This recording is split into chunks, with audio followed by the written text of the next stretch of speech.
Assalamualaikum warahmatullahi wabarakatuh. Teman-teman, kali ini kita akan membahas soal-soal yang terkait dengan pelaksanaan UP pada PPG Transformasi Mata Pelajaran Pendidikan Agama Islam. Perlu teman-teman ketahui bahwa soal-soal yang akan kita bahas adalah soal-soal yang sesuai dengan kisi-kisi yang sudah ditentukan.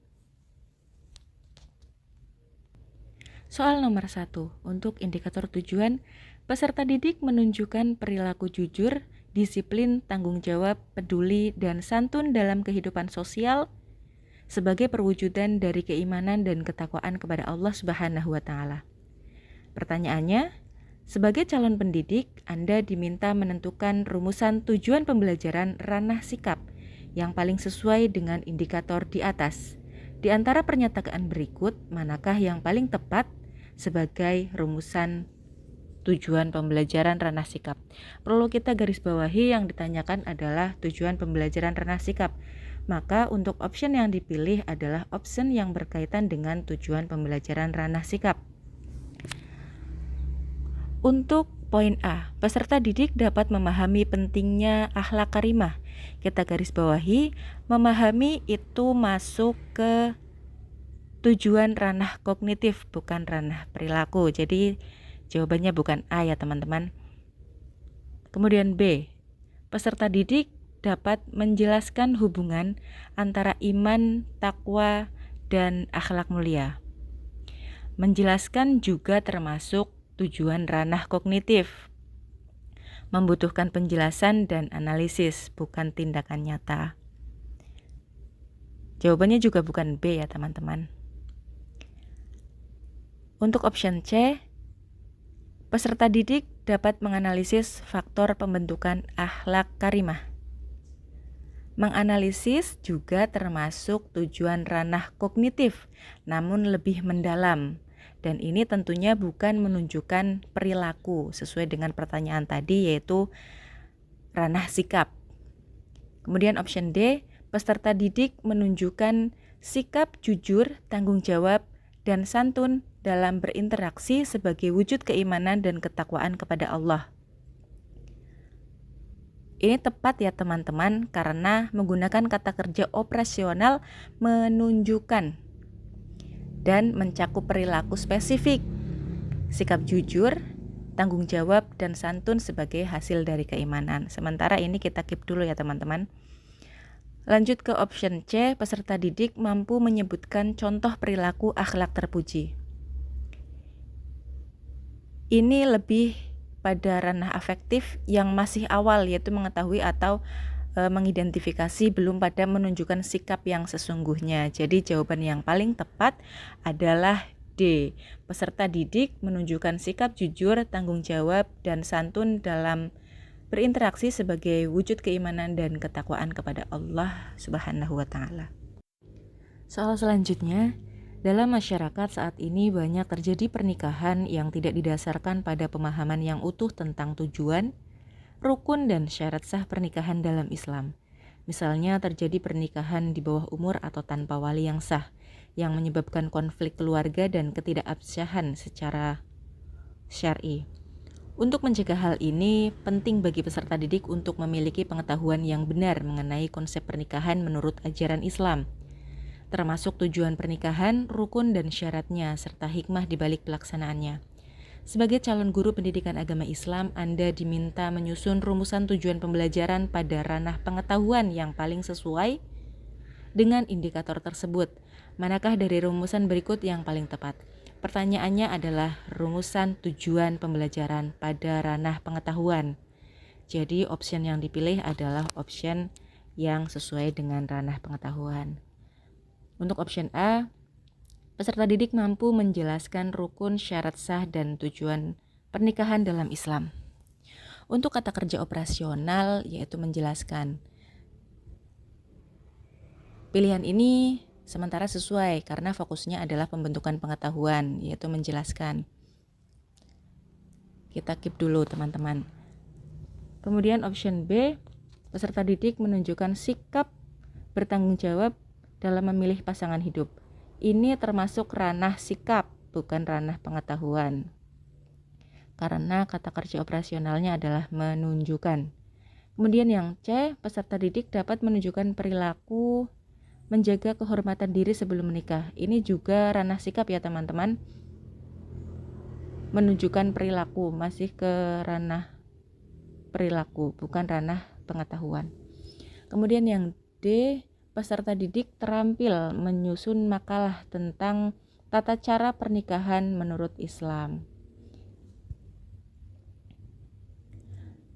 Ini masuk ke tujuan pembelajaran pada ranah keterampilan yang lebih tinggi, bukan hanya sekedar pengetahuan saja. Kemudian option E, peserta didik menunjukkan minat dalam memahami nilai-nilai pernikahan Islam. Ini merupakan tujuan pembelajaran ranah sikap dan juga bukan ranah pengetahuan. Jadi jawaban yang paling tepat adalah A. Peserta didik mampu menjelaskan rukun, syarat sah, dan tujuan pembelajaran dalam Islam. Soal selanjutnya, perhatikan pernyataan materi berikut. Hadis sahih adalah hadis yang diriwayatkan oleh rawi yang adil dan thabit, sanadnya bersambung dan tidak terdapat ilat dan tidak syadz atau bertentangan dengan riwayat yang lebih kuat. Seorang guru ingin merumuskan tujuan pembelajaran ranah keterampilan yang paling sesuai dengan indikator agar peserta didik memiliki semangat gotong royong dengan mengacu pada pemahaman kriteria hadis sahih di atas. Rumusan tujuan pembelajaran yang paling tepat adalah, teman-teman kita diminta untuk merumuskan tujuan pembelajaran yang paling tepat, sedangkan pertanyaannya adalah untuk merumuskan tujuan pembelajaran ranah keterampilan. Jadi teman-teman harus memilih option atau pilihan yang kata kerja operasionalnya mengarah kepada kata kerja yang menunjuk pada ranah keterampilan. Kita lihat option A. Peserta didik dapat menjelaskan 5 kriteria hadis sahih dengan benar dan memberikan contoh penerapannya dalam kehidupan sehari-hari. Di sini terdapat kata kerja operasional menjelaskan, dan ini tentu bukan ranah keterampilan. Ini masih kepada ranah pengetahuan ya teman-teman. Jadi sementara jawabannya belum tepat. Untuk option B, peserta didik mampu menganalisis perbedaan antara hadis sahih dan hadis dhaif serta mengidentifikasinya implikasinya dalam berinteraksi sosial. KKO yang ada yaitu menganalisis. Ini masih ranah pengetahuan walaupun ada di tingkatan yang lebih tinggi yaitu menganalisis. Dan ini bukan ranah keterampilan. Jadi B juga bukan jawaban yang tepat. Untuk C, peserta didik terampil mengidentifikasi hadis-hadis yang relevan dengan nilai gotong royong berdasarkan kriteria hadis sahih dan menyajikannya dalam bentuk diskusi. Mengidentifikasi itu masuk ke ranah keterampilan berpikir, dan kemudian ada kalimat selanjutnya yaitu menyajikan dalam bentuk diskusi. Ini juga merupakan keterampilan sosial dan presentasi. Kita keep dulu ini jawabannya ya teman-teman. Untuk option D, peserta didik mampu menyusun laporan hasil telaah terhadap berbagai riwayat tentang gotong royong berdasarkan kriteria hadis sahih. Pilihan ini termasuk bagus untuk ranah keterampilan, tetapi pertanyaannya lebih fokus pada semangat gotong royong dan diskusi kelompok, bukan pada penyusunan laporan yang memungkinkan ini lebih ke individual. Kemudian option E, peserta didik dapat menghafal beberapa hadis sahih tentang keutamaan gotong royong beserta sanad dan matannya. Walaupun di sini ada keterampilan hafalan, tapi ini bukan penerapan kriteria hadis dan semangat gotong royong dalam konteks berpikir kritis dan kolaboratif seperti yang diminta oleh soal. Jadi option yang paling tepat atau jawaban yang paling tepat adalah C.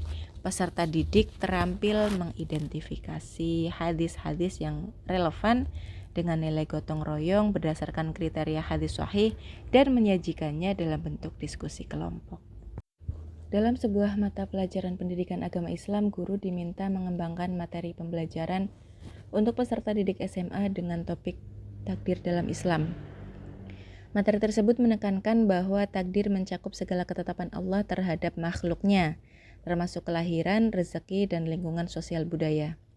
Salah satu tujuan dari pembelajaran ini adalah agar peserta didik memiliki sikap penerimaan terhadap tradisi dan budaya lokal sebagai bagian dari ketentuan yang telah ditetapkan oleh Allah, selama tidak bertentangan dengan ajaran Islam.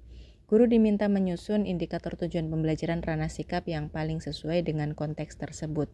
Manakah rumusan indikator tujuan pembelajaran ranah sikap berikut yang paling tepat? Perlu kita garis bawahi teman-teman, yang kita minta adalah rumusan indikator tujuan pembelajaran ranah sikap. Maka teman-teman harus memilih option-option yang merujuk kepada indikator tujuan pembelajaran ranah sikap. Kita lihat untuk option A, menjelaskan perbedaan antara takdir mu'allaq dan mubrom secara rinci berdasarkan pendapat para ulama.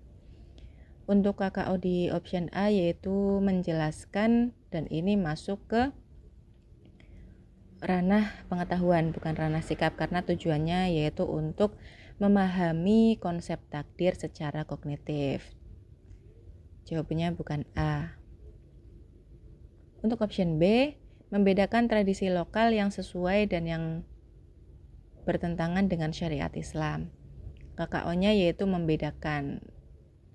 Ini masuk ke indikator tujuan ranah keterampilan karena menekankan pada kemampuan siswa untuk melakukan klasifikasi.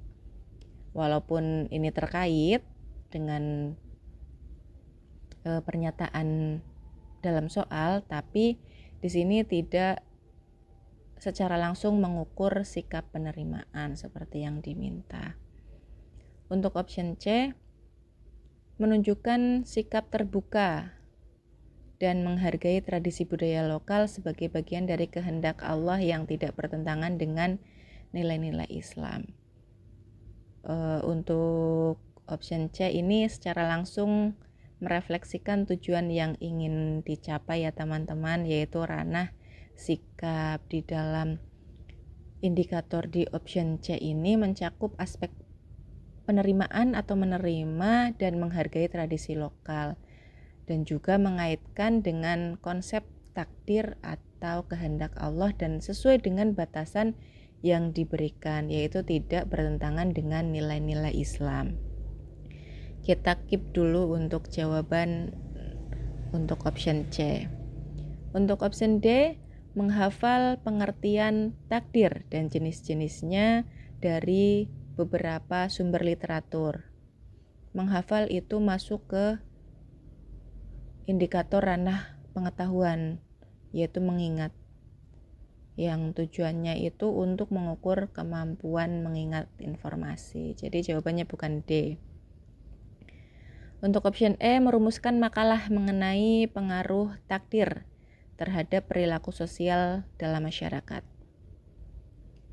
Merumuskan itu masuk ke indikator ranah keterampilan, yaitu menulis atau menyusun, dan ranah pengetahuan yaitu menganalisis. Jadi ini tidak masuk ke ranah sikap. Jadi jawabannya bukan E. Jawaban yang paling tepat itu adalah C.